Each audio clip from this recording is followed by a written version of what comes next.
Hello, good morning students. Welcome to my channel. Today in this class we are going to do exercise C. Answer these questions of poem Wand of your new English fairy book. Let's start.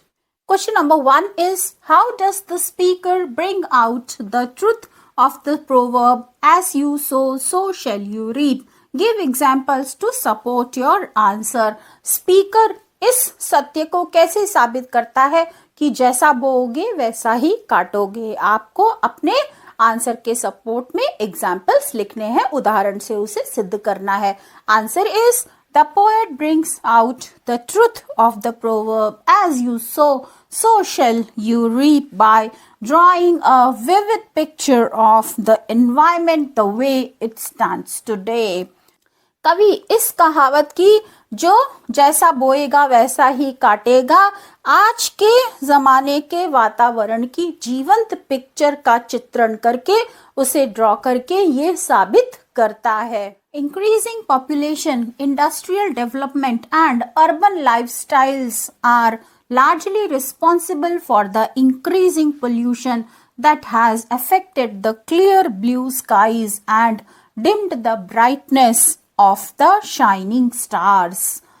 Poet कहता है कि बढ़ती हुई जनसंख्या और industrial development यानी व्यवसायीकरण और साथ ही साथ जो शहरों का रहन सहन है, ये सब बहुत बड़ी संख्या में पोल्यूशन के लिए जिम्मेदार है, जिसने हमारे साफ नीले आसमान को और साथ ही साथ सितारों की चमक को गंदा कर दिया है, धूमिल कर दिया है। Our ocean floors have been littered. हमारे समुद्र का जो तल है वो गंदा हो गया है। And their crystal waters have turned brown. और उसका एकदम साफ पानी अब ब्राउन कलर का हो गया है। The chirping birds have vanished and towering trees have been cut down to meet our needs. चहचहाती हुई चिड़ियां अब गायब हो गई हैं और ऊंचे ऊंचे पेड़ों को हमने अपनी जरूरतों को पूरा करने के लिए काट दिया है। We have not valued what has been bestowed on us by nature. हमें जो कुछ नेचर ने दिया है, प्रकृति से मिला है, हमने उसकी कीमत नहीं समझी। On the contrary, we have abused what has been given and now we are facing the consequences of our actions. बल्कि जो कुछ नेचर से हमें मुफ्त में मिला है, हमने उसकी कद्र नहीं की और जिसका परिणाम है कि आज हम ये सब भुगत रहे हैं। Question number 2. The speaker implies that we do not respect nature or its gifts. Do you agree? Justify your answer. Speaker कहता है कि प्रकृति और उसके द्वारा दिए गए तोहफों का हम सम्मान नहीं करते, हम उसकी रिस्पेक्ट नहीं करते। क्या आप इससे सहमत हैं? अपने आंसर को जस्टिफाई करना है। Answer is I agree with the speaker that we do not respect nature or its gifts to us. मैं स्पीकर से सहमत हूँ कि हम नेचर और उसके द्वारा दिए हुए तोहफों का सम्मान नहीं करते। What has been given to us by our mother earth in abundance, we are not taking care of that. हमें जो कुछ हमारी मातृभूमि से, हमारी धरती माँ से मिला है, जो धरती से हमें प्रचुर मात्रा में मिला है, हम उसका बिल्कुल भी ध्यान नहीं रखते। We are not using our natural resources judicially, rather we are responsible. हम अपने प्राकृतिक स्रोतों को विवेकपूर्ण तरीके से यूज नहीं करते, बल्कि हम जिम्मेदार हैं for their depletion, बल्कि उसके कम होने के लिए भी हम ही जिम्मेदार हैं। Next we are going to do exercise D given on page number 92. Read these lines and answer the questions that follow. One extract is quoted from the poem and based on that extract few questions are asked. Now the extract is, trees towered high above, trunks bearing professed love, birds chirping from sights unseen, gone paper joint pollution steam. Now this is extract quoting from the poem. Based on this, question number 1 is, what does the speaker mean by trunks bearing professed love.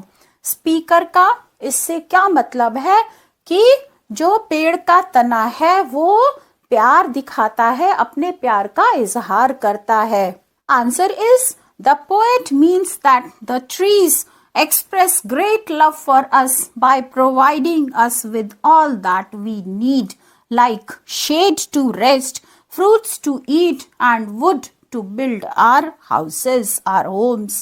Poet का इससे ये मतलब है कि वो हमारे लिए अपने प्यार का इजहार करता है, एक्सप्रेस करता है, कैसे हमें वो सब चीजें देकर जिनकी हमें जरूरत है, जैसे कि आराम के लिए छाया, खाने के लिए फल और हमारा घर बनाने के लिए लकड़ी. Question number B. What do you understand by the last 2 lines of the quoted stanza? आप उस स्टैंजा की लास्ट 2 लाइन से क्या समझते हैं?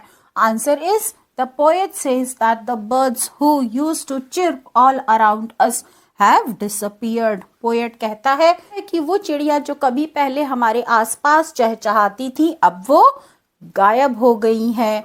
The trees which used to give shelter to these birds have been cut down to meet the demands of the paper. और वो पेड़ जो कभी इन चिड़ियों को आश्रय देते थे वो अब कट गए हैं क्योंकि उन्हें हमारे पेपर की जरूरतों को पूरा करने के लिए काटना पड़ा है. Second quotation is, protect what has been given for free, our waters, skies, wildlife and trees, for once they are gone. Don't you say, consider yourself warned of that fatal day. This is line extracted from the poem. Now based on this, question number A is, what has been given for free? वो क्या है जो हमें मुफ्त में दिया गया है? Answer is natural resources like air and water, sky, trees, wildlife, etc. have been given for free. प्राकृतिक स्रोत जैसे हवा और पानी, आसमान, पेड़, जंगली जीव जंतु इत्यादि ये सब हमें प्रकृति द्वारा मुफ्त में दिए गए हैं. Question number B. What does the speaker mean by the fatal day? Fatal day यानी जब इस सृष्टि का अंत हो या कयामत का दिन. इससे कवि का क्या तात्पर्य है? Answer is, by fatal day the poet means that the day will come when we will be deprived of all the resources that nature has bestowed on us. कवि का ये तात्पर्य है कि वो दिन दूर नहीं जब वो सारे स्रोत हमसे दूर हो जाएंगे जो प्रकृति ने हमें दिए हैं. Question number C. Do you think that the speaker is being unnecessarily anxious? Why not? क्या आपको लगता है कि जो स्पीकर है वो बेकार में चिंतित है? अगर है तो क्यों और अगर नहीं है तो क्यों नहीं? Answer is, I don't think the speaker is being unnecessarily anxious because our natural resources are diminishing at an alarming rate. मुझे नहीं लगता कि स्पीकर जो है वो बेकार में व्यर्थ में चिंतित है क्योंकि हमारे जो प्राकृतिक स्रोत हैं वो बहुत ही तेज गति से कम हो रहे हैं. And if proper steps are not taken immediately, then these will be completely destroyed. और अगर जल्द ही कोई प्रॉपर कदम नहीं उठाया गया तो ये जल्द ही समाप्त हो जाएंगे, नष्ट हो जाएंगे. So students, that's all for today.